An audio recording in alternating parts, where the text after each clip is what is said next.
안녕하세요. 오늘의 사연입니다. 구독과 좋아요 한 번씩 부탁드릴게요. 바로 사연 시작하겠습니다. 제 이름은 안혜원이고 35살입니다. 동갑내기 남편 오시연과 6살 아들 오태호와 세 식구가 살고 있어요. 우리 부부는 대학 시절에 만났어요. 학과는 달랐지만 댄스 동아리에서 만났어요. 처음 만났을 때 이 사람과 결혼을 해야겠다는 묘한 느낌이 들었던 기억이 있어요. 남편도 저와 같은 생각이었던 건지 만난 지 2주 만에 교제했고 대학을 졸업하고 각각 사회생활을 하고 있을 때 예원아, 평생 행복하게 해줄게. 만약 내가 슬프게 하면 내 모든 걸 다 주고 헤어질게. 이렇게 저는 프러포즈를 받고 결혼을 했어요. 남편은 이 프러포즈가 멋지다고 생각한 것 같아요. 하지만 이 프러포즈를 한 지 몇 년 후 남편은 이 약속을 지키게 돼요. 남편은 출장이 잦았어요.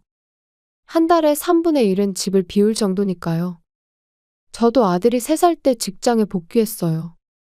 바쁜 우리 부부는 시부모님께 많은 도움을 받았어요. 어머님, 항상 태호 돌봐주셔서 고맙습니다. 태호가 있으면 집이 더 활기차고 즐거워. 며느리도 남편이 출장 많아서 힘들 텐데 우리 도움이 필요하면 언제든지 말해. 이렇게 저와 시부모님과의 관계는 원만해요. 흔히 듣는 고부 갈등은 전혀 없고 다른 결혼한 친구들은 항상 저를 부러워했어요. 이렇게 바쁘지만 평온한 생활이 이대로 계속 이어질 줄 알았어요. 하지만 조금씩 이 생활이 바뀌기 시작했어요. 가장 먼저 달라진 건 남편의 출장이 조금씩 늘어났다는 거예요. 한 달에 절반 이상이 출장을 가게 된 거죠. 아무리 그래도 그건 너무 많은 것 아닌가. 저는 남편에게 몇 번이고 되물었어요. 여보, 출장 가는 날이 좀 많지 않아? 회사에 무슨 일 있어? 그게 여기저기 지사에서 문제가 생겼어. 내가 그 문제들 해결하러 돌아다니고 있어. 라고 대답하는데 뭔가 거짓말한다는 생각이 들었어요. 정말? 왜 당신이 그렇게까지 해야 하는 거야?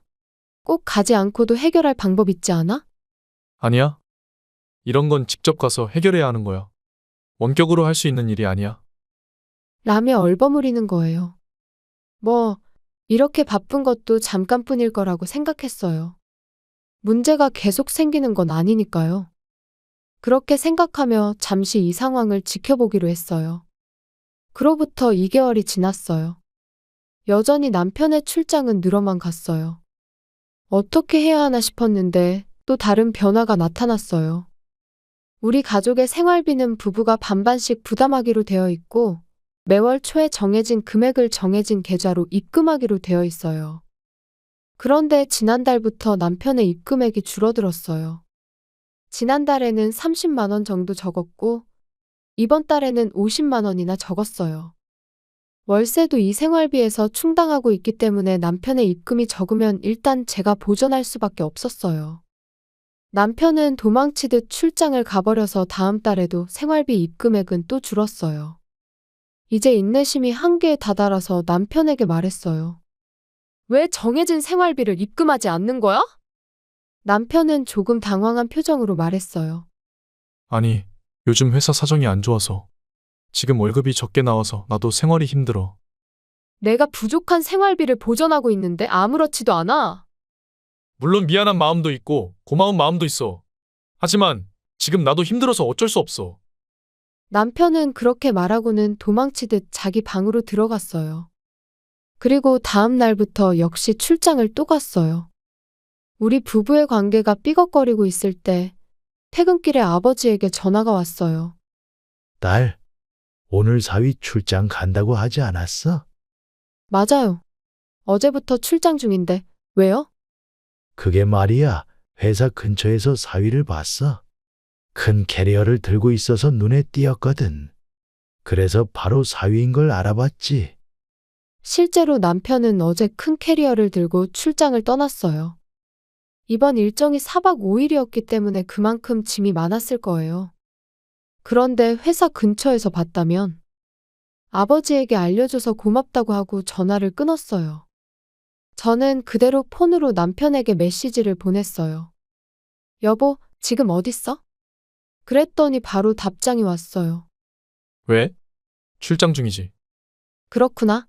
저기, 미안한데 거기서 기념품 좀 사다 줄래? 나중에 원하는 기념품 문자로 보내줄게. 라고 말하자 한동안 답이 없었지만, 알았어. 가능하면 빨리 부탁해. 라고 답장 왔어요. 저는 집으로 돌아가는 길에 공항이나 역에서만 살 수 있는 한정 상품들만 골랐어요. 정말 출장을 가지 않으면 구하기 힘들 것 같았기 때문이에요. 몇 가지를 골라서 남편에게 목록을 보냈어요. 아까까지 회사 근처에 있던 남편은 어떻게 할 생각일까? 출장을 마친 남편이 돌아왔어요. 손에는 제가 보낸 기념품 목록에 없던 물건이 들려 있었어요. 이건 내가 부탁한 것들이 아니잖아. 태호와 함께 기대했는데? 저와 태호는 우울한 표정을 지었고 남편은 일이 바빠 쇼핑할 시간이 없었다며 뭐가 됐든 기념품 사다 주면 되는 거 아니냐고 했어요. 그리고 며칠 뒤, 오늘도 출장이라며 커다란 캐리어를 끌고 남편은 집을 나섰어요. 그런 남편을 기분 좋게 보내줄 수 없어 잘 갔다 와 라는 말밖에 할 수 없었어요. 저를 잘 아는 태호도 아빠에게 다녀오세요 라고 퉁명스럽게 말했고 남편은 쳐다보지도 않고 집을 나섰어요. 남편의 행동이 이상해지기 전에는 둘이서 다정다감하게 남편을 배웅해줬던 것과는 많이 달라진 거죠. 그런데도 남편은 뭐가 그리 즐거운지 가벼운 발걸음으로 나섰어요. 그리고 다음날 생각지도 못한 곳에서 전화가 걸려왔어요. 지방의 종합병원에서 전화가 걸려왔어요. 전화를 건 병원 측은 상당히 다급한 목소리로 남편이 교통사고를 당했고 사경을 헤매는 상태로 후송되었다는 것, 치료는 끝났지만 아직 중환자실에 있다는 것, 어쩌면 이대로 깨어나지 못할지도 모른다는 것을 알려주었어요. 태호는 시부모님께 부탁하기로 하고 저는 혼자서 병원으로 향했어요. 병원이 있는 곳은 유명한 관광지 바로 옆이었어요. 이런 곳에 남편의 회사 지사가 있을 리가 없어요. 저는 역시나였네. 라고 생각하며 병원으로 향했어요. 병원에 도착하자마자 남편이 있는 중환자실로 갔어요. 남편은 붕대로 칭칭 감겨 있었지만 살아있는 것 같았어요. 의사는 남편에게 충격적인 사실을 알려주었어요.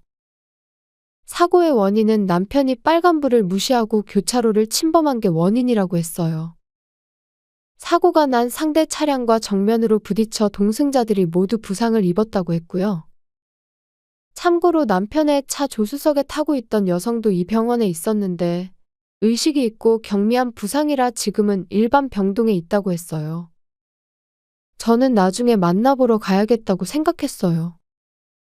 그리고 남편의 상태는 척추를 심하게 다쳤기 때문에 하반신 마비를 피할 수 없다고 하더라고요. 앞으로 휠체어 생활을 해야만 한다고 했어요. 의사의 설명을 듣고 저는 다시 한번 남편이 있는 중환자실로 향했어요. 그런데 그곳에 낯선 부부로 보이는 사람들이 있었어요. 어딘지 모르게 화난 분위기였어요. 제가 다가가자 그 부부도 저를 알아봤어요. 실례합니다만 오시연 씨 부인이신가요? 한 여성이 말을 걸었어요. 네, 제가 와이프 되는 사람인데요. 실례지만 누구시죠? 저는 이지의 엄마 되는 사람이에요. 이렇게 빨리 이분들을 만나게 될 줄이야. 저는 지난 몇 달간 남편의 수상한 행동에 대해 모든 걸 알고 있어요. 먼저 이지혜라는 사람은 남편과 바람난 여자예요. 나이는 24살이고 작년에 입사한 신입사원이에요. 남편이 부서를 옮기면서 두 사람은 눈이 맞아 바람이 난 것 같아요. 남편은 출장이 많은 부서인 걸 이용해서 우리에게는 출장 간다고 말하고 사실은 상간녀 집에서 머물렀던 거죠. 게다가 최근에 상간녀가 임신한 사실을 알게 되었고 두 사람은 앞으로 어떻게 할 것인지에 대한 이야기를 나눴다고 해요. 여기까지가 흥신소에서 알아본 이야기입니다. 그리고 여기부터는 상간녀의 부모님이 들려준 이야기예요. 딸이 이 사고로 유산을 했어요. 조금만 있으면 남자친구와 결혼할 수 있다고 아이를 낳게 해달라고 했었어요. 딸이 그렇게 원한다는데 부모로서 들어줄 수밖에 없었어요. 맞아요. 남편은 저와 이혼할 마음이 잔뜩 있었던 거죠. 그런데도 바람을 피워 가진 아이를 곧 이혼할 수 있다고 해서 낳게 하는 부모도 문제라는 생각이 들었어요. 상간녀의 아버지는 오히려 저에게 화를 내면서 말했어요. 순진한 애를 꼬셔서 임신까지 시키더니 사고 내서 유산까지 시킨 정신 나간 놈이라고 말이죠. 왜 저에게 화를 내세요? 그 문제는 남편이 정신 차리면 그 사람과 이야기하세요. 그쪽 따님은 남편이 유부남인 걸 알고 만난 거잖아요. 이 상황에서 피해자는 저예요. 생사를 헤매던 남편은 사건 발생 후 3일 만에 겨우 깨어났어요. 깨어난 후 여러 가지 검사를 했지만 하반신 마비 외에는 후유증은 없다고 해요. 골절과 전신 타박상도 시간이 지나면 서서히 회복되니 걱정하지 않아도 될 것 같다고 했어요. 그런데 깨어난 남편은 자신이 지금 어느 병원에 있는지도 모르는 것 같았어요. 불륜 여행 중 사고를 당해 인근 종합병원에 실려갔다는 건 불륜 여행이 들통났다는 뜻이잖아요? 하지만 남편은 그런 사실을 까맣게 잊었는지 이런 말을 했어요. 나 진짜 죽는 줄 알았어. 내가 빨간불 못 봐서 사고 난 거지? 그게 궁금했어? 그것보다 정말 살아있어서 다행이야. 죽었으면 복수할 수 없으니까. 남편은 제 말에 비로소 자신이 처한 상황을 이해하기 시작한 것 같았어요. 잠깐만 여보. 그게 무슨 말이야? 당신 바람 피운 거 다 알고 있어. 당신 여자친구 이번 사고로 유산했대. 둘이 참 맘됐네. 아니, 속으로 다행이라고 생각하려나? 저는 미소를 잃지 않으면서 말했고, 남편은 언제부터 알았냐며 역정을 냈어요. 출장이 너무 잦은 것, 생활비를 제대로 입금하지 않은 것들이 수상해서 뒷조사를 좀 했다고 솔직하게 말했어요.